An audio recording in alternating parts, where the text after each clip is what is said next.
नमस्कार। आम जन से बात में आपका स्वागत है। सरकार अगर ये उपाय करे जो मैं बताने वाला हूँ, तो हिंदुस्तान में कभी भी कोई भी किसी भी एग्जाम का पेपर लीक कभी नहीं होगा। हमको ये समझना पड़ेगा कि ये फ्रॉड, चीटिंग, घोटाले, ये सब जो होते हैं, ये किस तरह से होते हैं और क्यों होते हैं और उसका उपाय क्या है। वीडियो के अंत में मैं आपको ऐसा उपाय बताऊंगा जो आप भी सुन के हैरान हो जाएंगे। लेकिन उससे पहले मैं आपको और भी कई चीज़ों से हैरान करूंगा जो मैं आपको आज बताने वाला हूं। पहले तो हम ये जानते हैं पेपर लीक आज तक पिछले 10-15 सालों में क्या क्या हुए हैं और कहां कहां हुए हैं। नीट का एग्ज़ाम जो अभी हाल फिलहाल में जिसका पेपर लीक हुआ था, वो 2021 में भी हुआ था, 2024 में भी हुआ था और 2026 में भी हुआ था। फिर यूपी का पुलिस एग्ज़ाम 2024 में, इसके भी पेपर लीक हुए थे। सीबीएसई के एग्ज़ाम जो 10वीं और 12वीं के बच्चे देते हैं, उसका भी पेपर लीक हुआ था। फिर स्टाफ सिलेक्शन एग्ज़ाम एसएससी जिसको बोलते हैं, वो 2017 में लीक हुआ था। फिर प्री मेडिकल एग्ज़ाम 2015 में वो लीक हुआ था। व्यापम का घोटाला जो कि मध्य प्रदेश का एक बहुत बड़ा घोटाला था और बहुत ही गहरे स्तर तक उसमें चीटिंग हुआ था, फ्रॉड हुआ था, वो 2013 में हुआ था। मतलब 2013 में सामने आया था। फिर कर्नाटक में प्री यूनिवर्सिटी कोर्स एग्ज़ाम 2016 में, ये भी एक बहुत बड़ा घोटाला था। फिर राजस्थान, तेलंगाना, उत्तराखंड के स्टेट रिक्रूटमेंट एग्ज़ाम, मतलब जो इन स्टेट्स में जो भर्तियां होती है उसका एग्ज़ाम, इसको रोकने के लिए या इस तरह के फ्रॉड को रोकने के लिए सरकार ने क्या किया था। सरकार ने एक कानून लेके आई थी जिसको public exam prevention of unfair means बोलते हैं। ये 2024 में आया था शायद। इसमें अगर देखें तो ज़्यादा से ज़्यादा क्या होता है, बहुत ज़्यादा हुआ और मैक्सिमम जेल टर्म हुआ तो 10 साल का, और कुछ और अगर हुआ तो उसमें फाइन 2, 4, 5, 10, 15, 20, 50 लाख का फाइन होता है। लेकिन कमाते तो जो फ्रॉड करते हैं, जो चीटिंग करते हैं, जो एग्जाम पेपर लीक करते हैं, वो कमाते तो करोड़ों में हैं। और वो कई सालों से करते आ रहे होंगे। एक बार गलती से पकड़े गए तो उसमें उनको बस ये छोटे मोटे जेल टर्म देके, छोटे मोटा फाइन देके, जिसको मैं छोटा मोटा ही बोलता हूँ क्योंकि वो कमाते करोड़ों में है और फाइन लाखों में ही सिर्फ होता है। अगर आप समझें कि हिंदुस्तान में और क्या क्या होता है, तो मैं और भी चीज़ें लेके आया हूँ। जो कॉर्पोरेट फ्रॉड्स होते हैं, मतलब जो कंपनियों में जो फ्रॉड्स होते हैं, बैंक में जैसे, एक मैं कुछ लिस्ट लेके आया हूँ, लिस्ट पढ़ रहा हूँ मैं आपके लिए। पंजाब नेशनल बैंक 14,000 करोड़ का फ्रॉड हुआ था। फिर देवान हाउसिंग, ये भी एक बैंक था जिसमें 34,000 करोड़ का फ्रॉड हुआ था। फिर IL&FS जिसमें 90,000 करोड़ तक का फ्रॉड हुआ था। फिर किंगफिशर एयरलाइंस, विजय माल्या वाला, ये तो हम सब जानते हैं कि वो चला गया था, भाग गया था और अभी तक उसका कुछ हुआ नहीं है। उसमें करीब 9,000 करोड़ का फ्रॉड हुआ था। फिर सत्यम कंप्यूटर्स जिसको टेक महिंद्रा ने खरीद लिया था बाद में, उसमें कितने का फ्रॉड हुआ था जानते हैं? 14,000 करोड़ का। फिर अभी कुछ सालों पहले यस बैंक का फ्रॉड हुआ था, करीब 30,000 करोड़। ये सारे फ्रॉड नहीं है जो मैं बता रहा हूँ, ये पूरी लिस्ट नहीं है। इसे मोटा मोटी आपको बताने के लिए कि कितना फ्रॉड हुआ है, चाहे वो एग्जाम में हो या फिर कॉर्पोरेट फ्रॉड्स हो, उसमें कितना अमाउंट इन्वॉल्व है, कितना पैसा इन्वॉल्व है और उनके लिए सजा क्या है। एक एग्जाम्पल बता रहा हूँ मैं आपको, ये सत्यम वाला।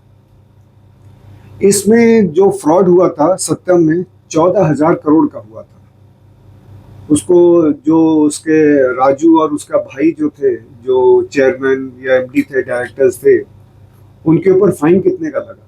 5.5, 6 करोड़, 7 करोड़, और 4-5 साल में वो निकल गए बाहर।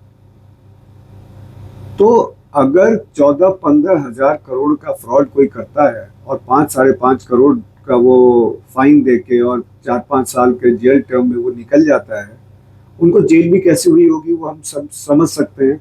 मैं कोई पुख्ता तौर पे नहीं बोल सकता, लेकिन अंदाज़ा लगा सकते हैं कि जिसके पास इतना पैसा है, वो अपने लिए अंदर जो हर तरह की सुविधा हासिल कर ही लेते हैं, चाहे वो जेल के अंदर से हो, जेल के बाहर से हो, उनका काम चल जाता है। हम आपके जैसे लोगों के लिए नहीं, जिसको हर तरह से रिगरस इम्प्रिजनमेंट जिसको बोलते हैं और बहुत बुरे तरीके से रखा जाता है, वैसा शायद नहीं होता होगा। इसके अलावा आप समझिए कि एडल्ट्रेटेड जो मतलब खाने पीने में जो मिलावट करते हैं, मिलावट वाले खाना पीना जो बेचते हैं, जो दवाइयाँ नकली बनाते हैं, और जो डुप्लीकेट ब्रांड्स वगैरह जो अभी हमने हाल फिलहाल में सुना था, दिल्ली में डुप्लीकेट ब्रांड्स भी काफ़ी बिकता है। तो इस तरह के लोगों के साथ क्या होता है, कितना इनको जुर्माना लगता है, कितने टाइम के लिए जेल में रहते हैं। और अगर उसको इस तरह से देखा जाए, जैसे मर्डर के लिए कोई अगर किसी को सजा मिलती है तो शायद उसको उम्र कैद मिलती है या फांसी की सजा मिलती है। तो इस तरह के फ्रॉड, चाहे पेपर लीक हो, चाहे वो कॉर्पोरेट फ्रॉड हो, चाहे वो मिलावटी खाना पीने का दवाइयाँ बेच रहा हो या नकली ब्रांड बेच रहा हो, वो भी तो एक तरह से लोगों के साथ वही करते हैं जो एक मर्डरर करता है। बच्चों के कई साल जो जिसके ऊपर आप ये समझिए कि पेपर लीक हो गया, जो दोबारा एग्जाम देगा उसके ऊपर कितना मेंटल प्रेशर या टेंशन रहता होगा, उनके माँ बाप के ऊपर कितना रहता होगा। और वैसे एक दो बच्चे भी लाखों में जो नकली दवाई खा रहे हैं, ये सोच के कि ये दवाई खा के हम ठीक हो जाएंगे, वो कभी ठीक नहीं होते और उल्टा उनकी तबीयत और खराब होती है और हो सकता है वो मर जाते हो। तो उसके लिए कौन जिम्मेदार है? सिर्फ उसको ये कह के छोड़ दे इसने नकली दवाई बनाई थी, चलो कोई बात नहीं, इसको थोड़ा बहुत जेल दे दो और कुछ इसके साथ फाइन वगैरह लगा दो, कुछ हजारों का, लाखों का, तो खत्म हो जाता है मामला। तो ऐसा तो नहीं होना चाहिए। आज मैं टाइम्स ऑफ इंडिया पढ़ रहा था। टाइम्स ऑफ इंडिया के न्यूज़पेपर में आज शायद कर्नाटक हाई कोर्ट के जजमेंट को मैं देख रहा था।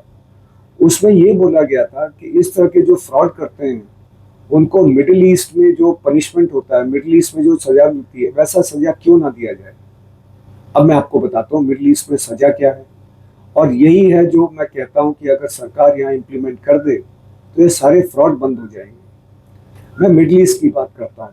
मैं सऊदी अरेबिया बहुत गया हूँ, दुबई बहुत गया हूँ, और मिडिल ईस्ट में जो दूसरे कंट्रीज है वहाँ भी काफ़ी गया हूँ। तो वहाँ पर क्या है कि अगर कोई चोरी करता है तो उसका हाथ काट देते हैं, जिसको इस्लामिक लॉ भी बोलते हैं। जो अगर कोई फ्रॉड करता है तो उसको सजाए मौत मिलती है। तो वहाँ पर जो इस तरह की जो घटनाएं होती है बहुत ही कम होती है, ना के बराबर।